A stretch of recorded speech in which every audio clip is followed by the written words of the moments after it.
Ito, tagap tayong report mula sa labas ng himpilan. Kung sa Palawan ay 30 bangkay sa loob ng container truck sa Tarlac na kumakalat sa social media fake news. Narito ang balita ni Judah Briones.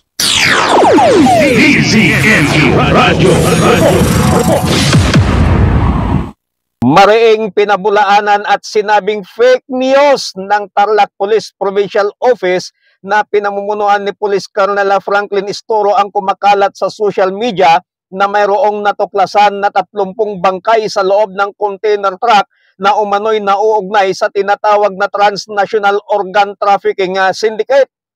Nang lumabas sa social media ang artikulo at larawan ay agad na nagsagawa ng verifikasyon ang Tarlac Police Provincial Office sa lahat ng mga municipal at city police station sa lalawigan ng Tarlac, gayon din sa intelligence at investigative units, ngunit walang nangyaring ganoong insidente katulad ng kumakalat sa social media saan man sa probinsya ng Tarlac.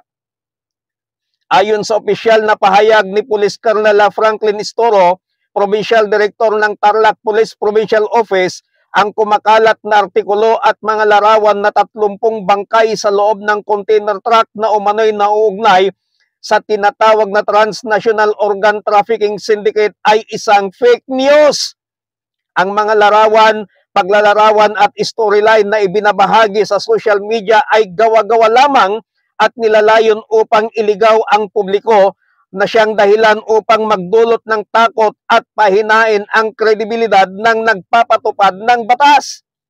Sinabi pa ni Police Colonel Franklin Istoro, ang Tarlac Police Provincial Office ay hindi at hinding-hindi kinokonsente ang pagkalat ng maling impormasyon, lalo na ang pagdudulot ng panik at sumisira sa tiwala ng publiko.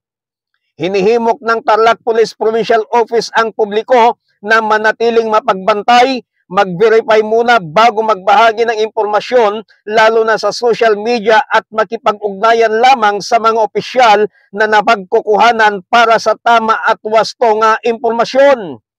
Pagtitiyak pa ni Police Colonel Franklin Istoro na ang Tarlac Police Provincial Office ay nananatiling nakatuon sa pagtiyak ng kapayapaan at kaayusan at sa paggawa ng matatag na aksyon laban sa sinumang individual o grupo na responsable sa pagpapakalat ng maling impormasyon.